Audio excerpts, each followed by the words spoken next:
For cities, bonding is a way to issue debt in exchange for funds, which can be used as a capital revenue source. It's money to build or improve something in the community.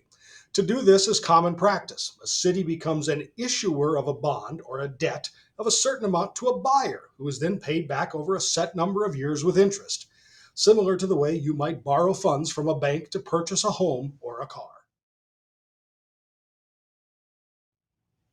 Before any bonds can be issued, the citizens of Webster Groves must vote to authorize the issuance of bonds.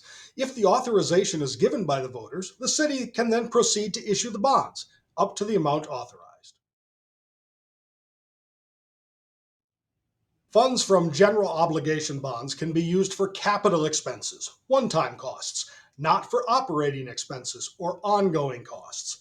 Capital expenses are the construction cost, purchases of machinery and infrastructure, land purchases, etc. Operating costs, such as hiring new employees, cannot be funded by general obligation bond revenue. Proposition W is on the April 2nd ballot. It authorizes the city to issue up to $22.1 million of general obligation bonds for capital improvements to the park and recreation facilities of our city, including, but definitely not limited to, a brand new water park. Under state law, a general obligation bond election held in April of an even numbered year must have yes votes exceeding 4/7 of the votes cast.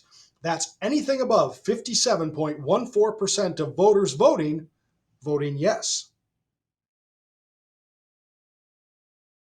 Under state law, an election question must be limited to a single subject. In the case of Proposition W, the bonds are for funds related to improvements in the Parks and Recreation Department. It would violate that single subject standard to pair unalike projects together.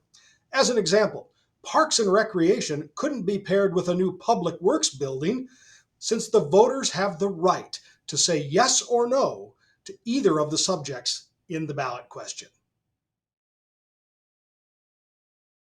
Webster Groves has a separate property tax levy for paying off debt. Under state law, Webster Groves can only tax for debt service for the amount of debt we expect to pay back in a year, plus 1 year's reserves.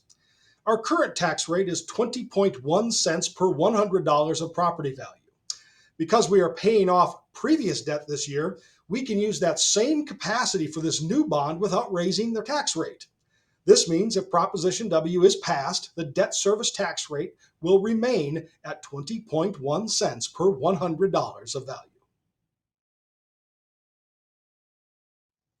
In March of 2024, the city will issue the final repayment of debt for the 2011 concrete road replacement project.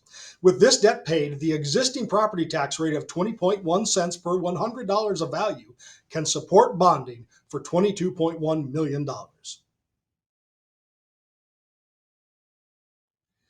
If the residents of the city wish to keep the debt capacity of $22.1 million available for the Parks and Recreation Department, action is needed before October 1st of this year.